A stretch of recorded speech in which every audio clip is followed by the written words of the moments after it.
2 Corinthians chapter 3 says, not that we are adequate in ourselves, as to consider anything as coming from ourselves, but our adequacy, our competence comes from God. Do you know this is what made Paul boast? He said, I boast in my weakness.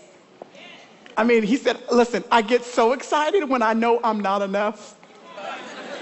I get so thrilled when I know that I'm getting ready to have to do something that I do not have enough skill to handle. He said, I love that, because when I present my weakness to God, it becomes a platform on which his strength can stand up and demonstrate itself through my life. Y'all, this is what will draw people to Jesus. This will draw. You see, when they know that you couldn't have done it, when they know you didn't have enough money for that, enough time for that, enough patience for that, enough skill for that, when they know you're not connected enough for that, and when they realize that you filled a hole that honestly your own skill and talent could never have filled on its own, but they watch God come through for you, when they see God's power demonstrated in our lives like that, it draws people to see, who is this God that can give you that kind of ability to operate with that much confidence in that kind of a scenario? Jesus shows us that supernatural ability is what will draw people to him.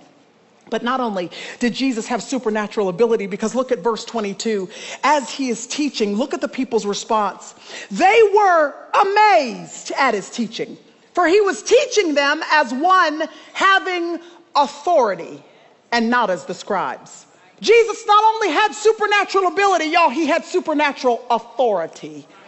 This is what makes you and I different from every other person that is working on our jobs or shopping in our supermarket or participating in our activities or running the businesses that we run, is that we don't just act as business women. We're not just women in ministry. We don't just teach the class. We don't just as a lawyer try the case. We don't just as a doctor soothe the hurting body. What we do is make sure that we are carrying the anointing and the favor and the presence of God with us everywhere we go and in everything we do.